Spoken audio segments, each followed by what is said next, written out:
Bonjour chers élèves, j'espère que ça va bien. Donc, je me nomme Michel Dieng, je suis professeur de mathématiques dans l'Institut Mbaké.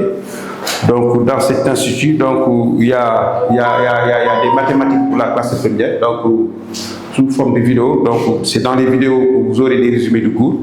Ensuite, l'autre aspect, c'est des cours en ligne extrêmement importants. Donc, c'est dans les cours en ligne qui vont démarrer au mois de novembre, le 4 novembre. Donc, c'est dans ces cours en ligne que se feront la correction des exercices, certains résumés de cours, corriger des devoirs classiques. Donc, sur chaque chapitre, donc, on sélectionnera d'excellents exercices.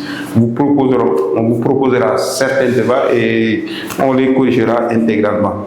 Donc, ce sera vraiment intéressant.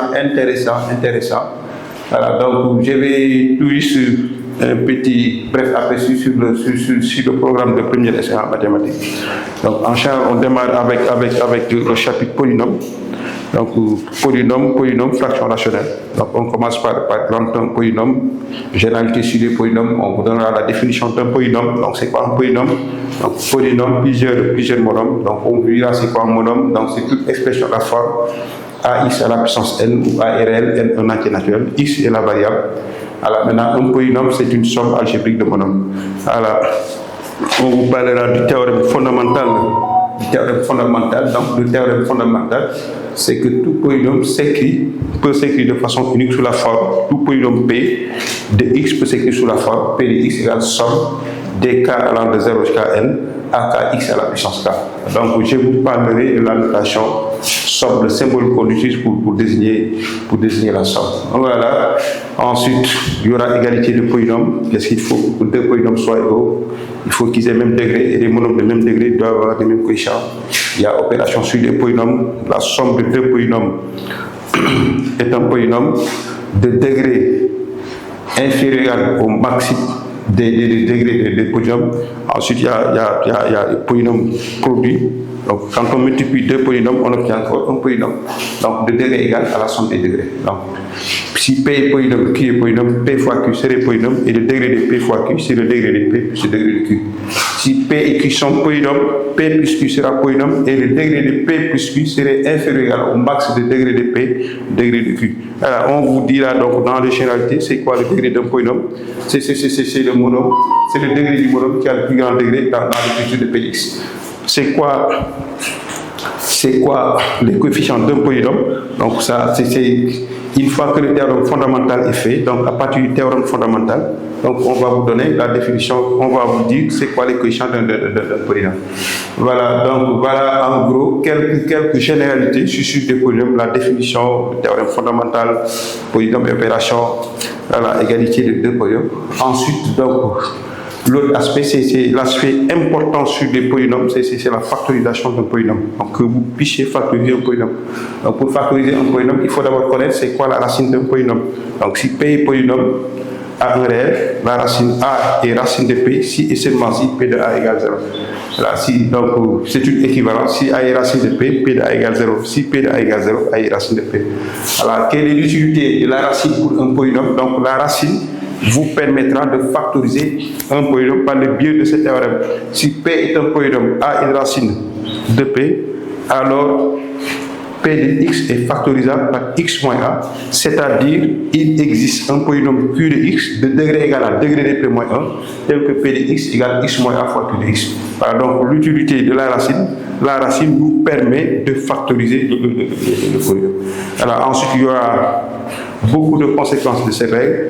Donc, un polynôme P est factorisable par un polynôme Q lorsque toutes les racines de Q sont des racines de P. Voilà. Un polynôme P est factorisable ou divisible. Là aussi, on viendra sur la division de deux polynômes. Un polynôme P, si Q est un polynôme, P est un polynôme, si toutes les racines de Q sont des racines de P, alors le polynôme P est factorisable par le polynôme Q. Et on vous donne la formule de factorisation. Alors, à ce propos, il y a trois cas envisagés. Par exemple, si vous avez un polynôme P, un polynôme Q, voilà, je nomme Q, le degré de Q de degré égal à M. Donc, à propos des racines de Q, si Q a des racines, il y a trois cas qu'on envisage. Le degré de Q est inférieur au nombre de racines. le degré de Q est plus grand que le nombre de racines et le degré de Q est égal au nombre de racines. Et dans chaque cas, là, on se prononce sur la factorisation sur la divisibilité de P par Q. Alors, si le degré de P, si le nombre de racines est inférieur au degré de Q, et que toutes les racines de Q sont des racines de P, alors supposons que les racines de Q sont x1, x2, etc. jusqu'à xl, avec L strictement plus petit que M, M c'est le degré de Q. Alors, quelle serait la forme factorisée de P? C'est P de x égale x moins x1 fois x moins x2, etc. jusqu'à x moins xl, multiplié par un polynôme carré x, où le degré de carré x serait égal au degré de P moins le nombre de racines. Alors, maintenant, si le degré de Q et le nombre de racines de Q sont égaux, par exemple que Q soit le degré M et Q est M racines, dans ces conditions, P est factorisable. Si P est factorisable par Q, alors P de x serait égal à A facteur de x moins x1 fois x moins x2, etc. jusqu'à x moins xm, où M, l'indice M, c'est le degré de Q. Alors, et A, ce serait quoi? A, ce serait le coefficient du monome le plus haut degré dans P. Alors maintenant, la dernière situation, lorsque le degré de Q, lorsque le nombre de racines est plus grand que le degré de Q, là nous allons voir automatiquement, c'est pas possible, Q serait le polynôme nul. Donc il n'y a aucun polynôme de degré M ayant plus de M racines. Alors il n'y a que le polynôme nul qui satisfait. Pas le polynôme nul, donc la définition du polynôme nul, c'est le polynôme où tous les coefficients sont égaux à 0. Donc c'est le polynôme qui s'identifie au nombre 0. Si P est le polynôme nul, quel que soit x appartenant à R, P de x est toujours égal à 0. Donc voilà le polynôme nul. Donc quand un polynôme a ses racines plus grand, a le nombre de ses racines plus grand que son degré, alors il est automatiquement égal au polynôme nul. Il s'identifie au polynôme nul. Voilà, donc voilà à peu près. Ensuite, il y a la division. Donc, voilà, quand je parlais des opérations sur des polynômes, donc si on additionne des polynômes, on obtient un polynôme. Si on les multiplie, on obtient un polynôme. Mais si on les divise, si on divise deux polynômes, on n'obtient pas forcément un polynôme. Donc la division de deux polynômes peut ne pas être un polynôme. Alors, peut ne pas être un polynôme. Donc, et là, ça nous permet d'introduire automatiquement la division de deux polynômes.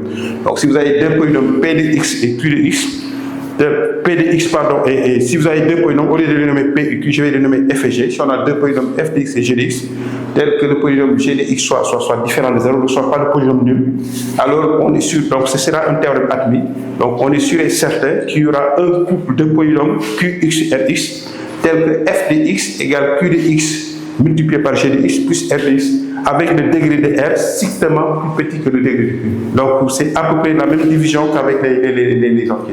Voilà, donc à peu près, donc l'égalité f de x égale g de x fois q de x plus r de x traduit la division de f par g lorsque le degré de R est strictement plus petit que le degré de Q. Voilà, donc extrêmement important, pour que cette égalité soit division de f par g, il faudrait que le degré de R soit strictement plus petit que le degré. Et cette information va nous permettre de résoudre certains types de questions. Voilà, donc voilà à peu près de façon très générale, très générale, voilà, une petite synthèse sur les polynômes. Ensuite viennent les fractions rationnelles. Donc c'est quoi la définition d'une fraction rationnelle? C'est le quotient de deux polynômes. Donc on vous parlera de l'ensemble des définitions d'une fraction rationnelle, des différentes écritures d'une fraction rationnelle, voilà, et de la simplification d'une fraction rationnelle. Voilà, et donc ce seront des choses pas du tout compliquées. Donc l'ensemble des définitions d'une fraction rationnelle, c'est l'ensemble des règles pour lesquelles le dénominateur c'est différent de 0. Voilà, différentes écritures d'une fraction rationnelle. Donc pour écrire différemment une fraction rationnelle, soit on fera la division euclidienne, soit la méthode d'identification. Voilà, donc là aussi, la méthode d'identification, la division euclidienne, tout ça, vous avez, donc, se découvrira sur la factorisation d'un polynôme. Alors, parce que quand un polynôme est factorisable par x moins a, donc ça veut dire p de x égale x moins a fois q de x. Maintenant, pour la détermination de q de x, donc il y a des précisions sur le polynôme q de x.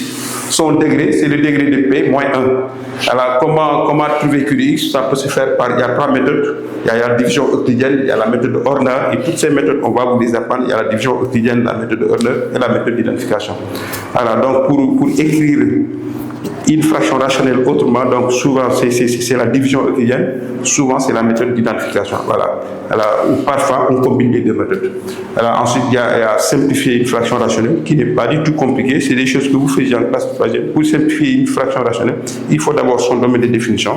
Ensuite, factoriser, si possible, le numérateur et le dénominateur. Ensuite, simplifier par des facteurs communs. Voilà ce que nous entendons par simplifier une fraction rationnelle. Voilà en gros. Donc, dans ce chapitre aussi, il y a donc de nouvelles notations que vous allez découvrir. Donc, comment se note le symbole somme, comment on note une somme, comment on note un produit, donc, et quelques règles liées à ces notations.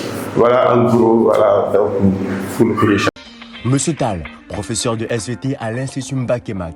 Monsieur Diop, professeur de physique-chimie à l'Institut Mbakemat. Et Monsieur Mbakemat, professeur de maths, vous souhaite la bienvenue dans ce programme d'excellence. Envoyez un message sur WhatsApp au numéro indiqué pour avoir une fiche de renseignement et consultez notre chaîne YouTube Mbakemat et abonnez-vous.